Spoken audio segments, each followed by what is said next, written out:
Good afternoon, everyone. Thank you so much for being here today on this very special day of celebration for Maya's new book. I want to have a little thank you to our friends who have been so helpful in setting up this event.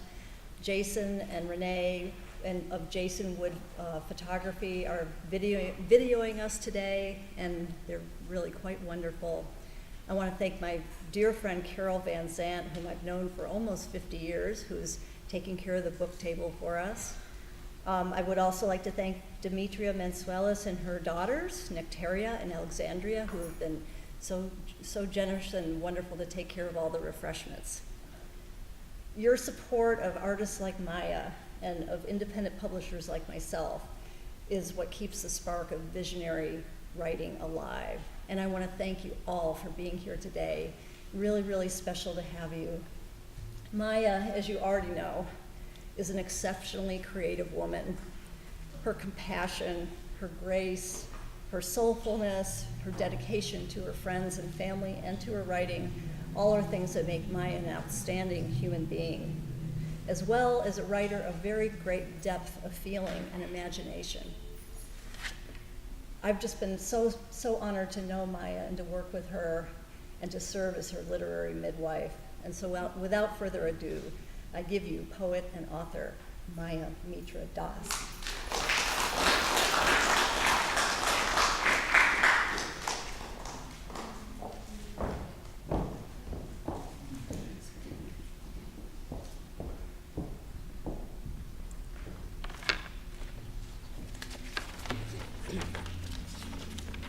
I welcome you all this nice afternoon. And I welcome you all to celebrate and I acknowledge my first book of verse, Rhythms Primeval, released in space and time. I think where it belongs and hopefully where it will flourish. I remember the day I met Dr. Jerry Ball in an opera class where he was introducing us to the world of opera. There he encouraged me to join the poetry class. I was extremely nervous, and that too when I heard that I have to compose poetry in class and share with my classmates. He assured me that he would guide me. Somehow, with racing heartbeats, cold feet, and sweaty palms, I entered the classroom. At that moment, I could not believe that I entered a wonderland from where Jerry would say there is no escape. Jerry Ball, a poet, actor, opera singer, dramatist, instructor of mathematics, philosophy, humanities, and religion. Jerry speaks so many languages: German, Spanish, French, Italian, Greek, etc., etc. He received many awards. I will just mention few. 3 Grand Prize for Yukiteki Haiku Society of Canada and US. He published several books of verses and co-edited San Francisco Haiku Anthology.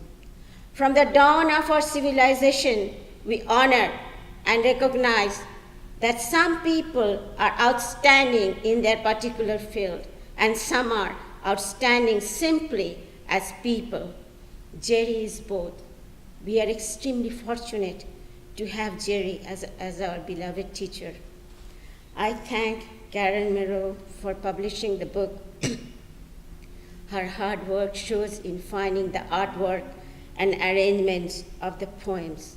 Her constant guidance, inspiration, and staying in touch with me is invaluable. I thank Sharon Stewart for inspiring me to publish the poems. I thank Janice De Jesus for help and inspiration.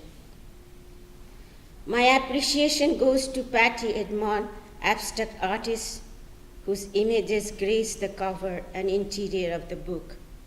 Karen sent the poems to her, and she was inspired and did the abstract painting. I thank my classmates, the fellow poets' constant inspiration and input.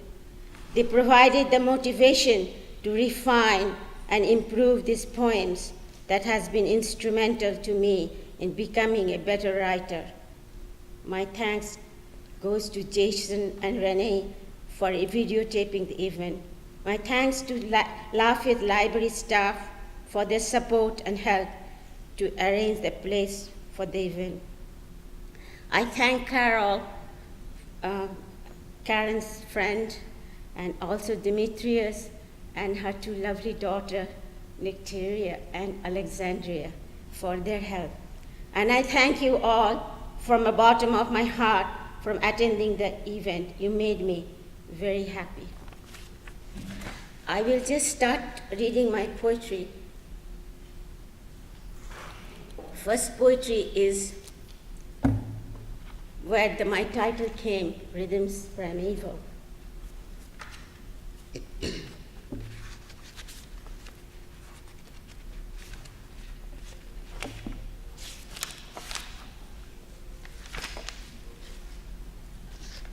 We bow to Shiva. We bow to Shiva, the Lord of dances. Between the rehearsal and performances, the sounds echo. Ta, di, gen, na, tum. My heart beats faster and feet quiver. Possessed with the primeval rhythm, I enter the stage with waves of motion. Ta, di, gen, na, tum. Ta, din, gen, na, tum. I mingle with infinite energy, and time flows endlessly. Now I go to some haikus because our teacher is a haiku master. Haiku doesn't come very easily to me, but he made me write haikus. Dewdrops are falling, startled daisies, open eyes, sun hides, bids goodbye. Dewdrops are falling, startled daisies, open eyes, sun hides, bids goodbye. Around meadow, river of mist flows across the evening dark. Around meadow, river of mist flows across the evening dark.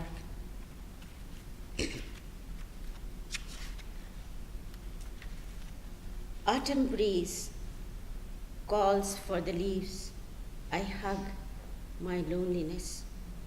Autumn breeze calls for the leaves. I hug my loneliness.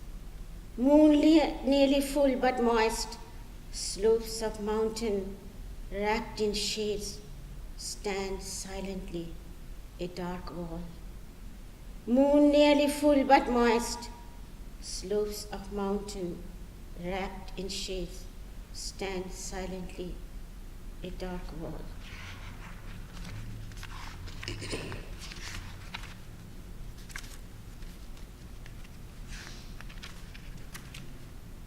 A thousand diamonds, raindrops on oak leaves in the haze of wintry sun.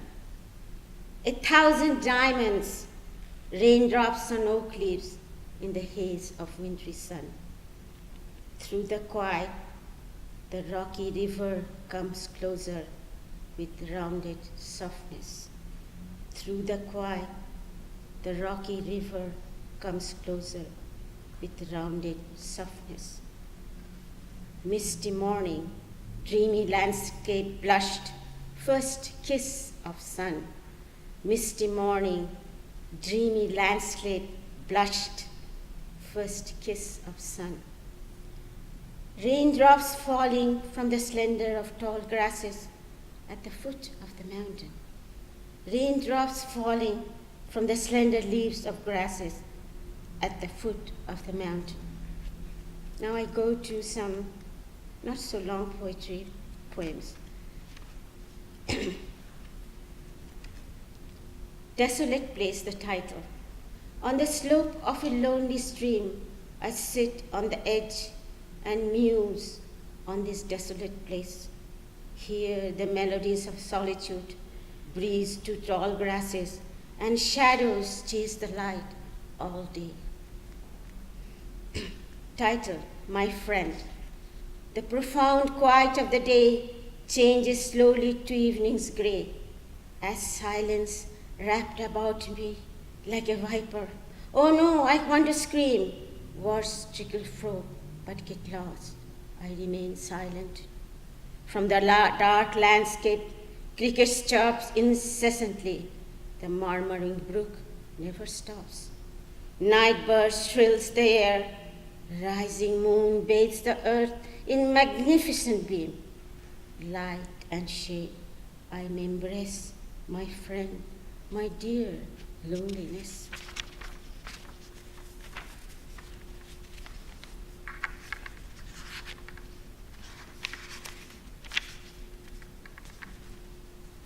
Journey to a dark land.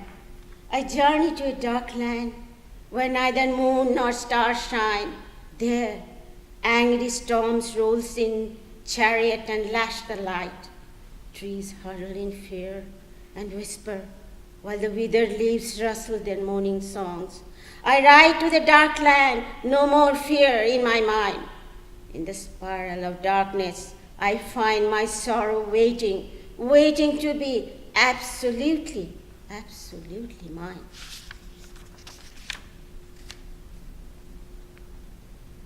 The waves like fanned out snakes keep crushing on solemn rocks.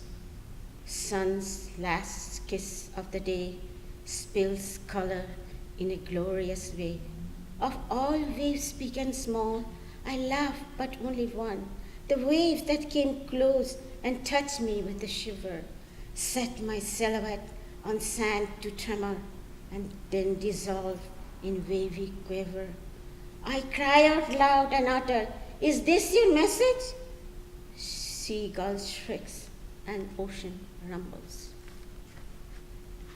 Now I go to my great-grandma's historical tale. An echo of Rama, a historical tale. Waves of melodies echo from the past, a tune of Vairavi played by my great-grandmother.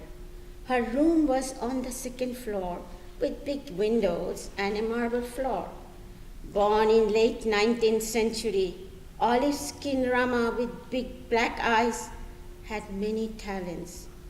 She wrote poetry and played her clarionet with a regal smile, looking like a sculpted figure, gold bangles dazzling like star. I used to call Bhima. Fondly she called me Naina. She married a young man at 16 who was district judge in her hometown in west part of Bengal, far from big city of Kolkata. Echoes of tune from the past keep on echoing till this day. Bhima was a special woman, co-founded an institute for destitute women. To help the poor, Bhima started their work and brought rupees for their craft, trained herself in midwifery, and assisted delivering newborn babies. In summer, we went on morning rides, often by the riverside. The river Ganges was full to the brink. A steamer whistled and chugged along. While the river flows elegantly, people on the bank prayed peacefully. The cool breeze and tranquility refreshed us completely. The time to return came all too quickly. One day, I wanted a real story. Along with cups of tea steam, Bhima's eyes sparkled as she started the story. The sun came out of the clouds and spilled its color all around. The clouds returned. Bhima held her clarionet sadly and began. When the goods of India were banned, gold clothes from British Isle took over the market. Weavers' thumbs were sacrificed to save their lives. This we must not permit, Bhima exclaimed. Bhima's eyes searched the distance in agony. An event was organized. A women's group would march to the town square and burn clothes imported from England. The women of the town gathered. Rama held the march right in front. Carrying the national flag in her right hand, she shouted, "British, quit India!" The woman shouted, "British, quit India soon! Bande Mataram! Glory to our mother!" They marched to the town square in peace, followed closely by police and passers-by. At the town square, they stopped. Clothes from the Manchester were gathered. They started a fire in the heap of clothes. Flame rose in snake-like smoke, filling the sky. Mounted police charged with their batons. One by one, women fell to the ground. Lying in the river of blood, they shouted, "Please, please, leave our town." Bhima, with fractured arm, bleeding forehead, held her flag up, screaming, "Leave our land!" The news spread like wildfire from one town to another until the British monopoly ceased. Wind chimes play gently. The setting sun spills its color of glory. The evening darkness spreads the veil, while crickets start their serenade. While stars twinkle one by one, the sound of the raga keeps on coming, the tune of Bhairavi that was played by my great-grandmother. Now the last poem, which is The Harvest Moon, is just a memory or tribute to my grandmother. Summer was shy to say goodbye. The harvest moon was up filling the sky. The trees swayed in gentle breeze, murmuring their song in a misty dream. The moon, like a baked round loaf, peeped through the drifting cloud. Over the moon-struck land, along with hoots of owls, I traveled back in time to a faraway place, landing on a moon-brushed house in an old, familiar courtyard. Yes, here, under the harvest moon, I played and danced and played with my loving grandmother all the way until dawn. Thank you very much.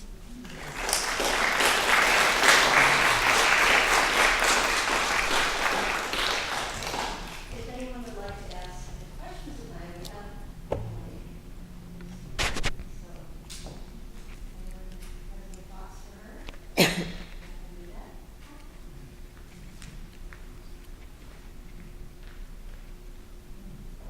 Thanks very much, Miss Maya. Your rhythm sound a lot like Dylan Thomas to me. Are you familiar with his poetry? I'm sure you are. I didn't get your questions. Your rhythms sound a lot like Dylan Thomas, the famous poet. Were you influenced by his poetry at all? Huh? Were you influenced by his poetry at all? Influenced by whose poetry? Dylan Thomas, the poet. Oh, Dylan Thomas. No, I'm sorry. I love Dylan Thomas ballads very much because I studied recently Dylan Thomas ballads in a ballad class. I pronounce ballad because somebody was taking the class pronounced ballad, and you guys said what ballad? Ballad. But I said ballad because I love the word to pronounce as ballad because she was teaching us like that. I love it, but no, I think we were influenced from our kindergarten with our famous Bengali poet, he is Tagore, and we learned his poem from the kindergarten. When we didn't understand the bigger poem, we would learn the smaller ones, and then that's what we grow. I don't think I took from Dylan Thomas, but I love his ballads, because previously I never paid attention to Dylan Thomas, but when I got into this ballad, I just loved it, because he wrote about all of these ordinary people and people who were suffered, so I love it.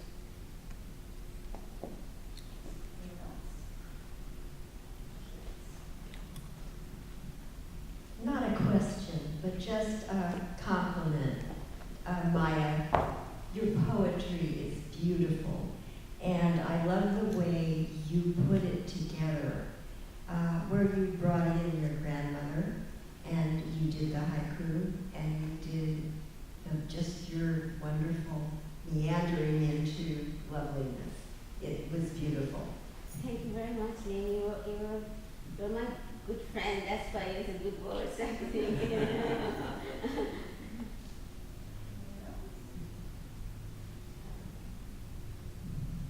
How do you find things to inspire you? Pardon? How do you find things for inspiration?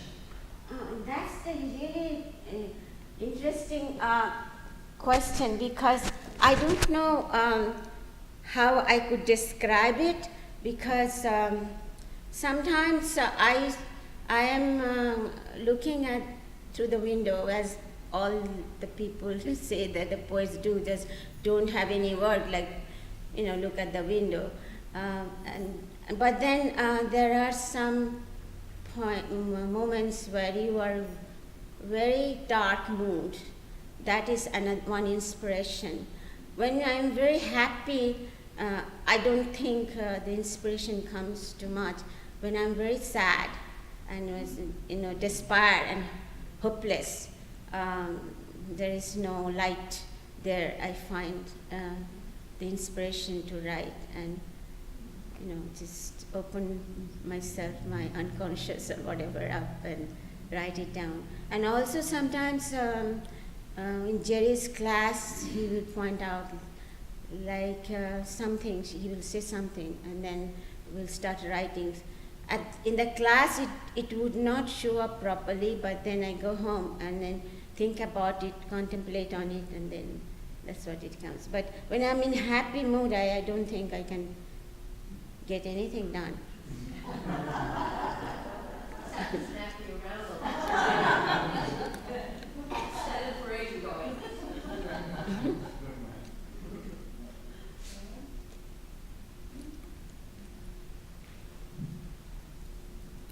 I just want to say what an inspiration you have been. I'm a classmate of Mars, and I have thoroughly enjoyed, I'm a novice with poetry, but I decided to stay in the class because it's become very spiritual to me.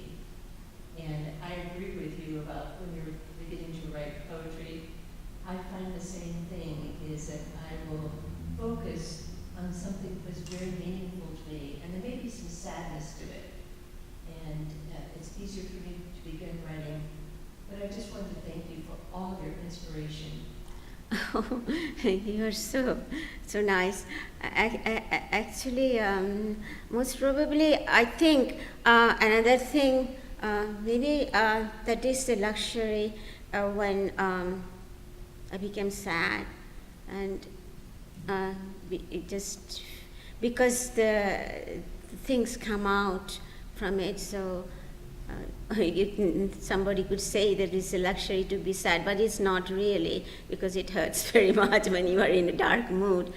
But there you get something out, And actually, you guys, all my poetry classmates, all the poets, you are so much inspiration, because they keep on putting words, and okay, you change this or that, and then like this. So it made me really, be a better writer, actually. Thank you very much.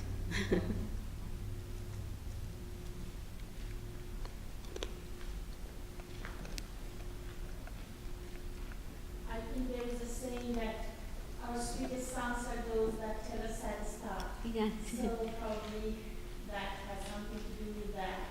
Thank you. And I think that today is a very special day because I had been in this journey with you for a long time.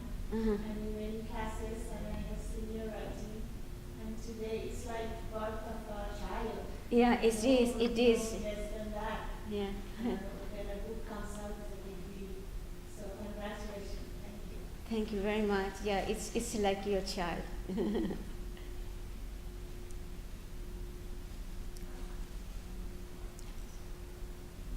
we will adjourn to, Maya's going to be at her table if you would like her to sign your copy of your book, and there's more refreshments there.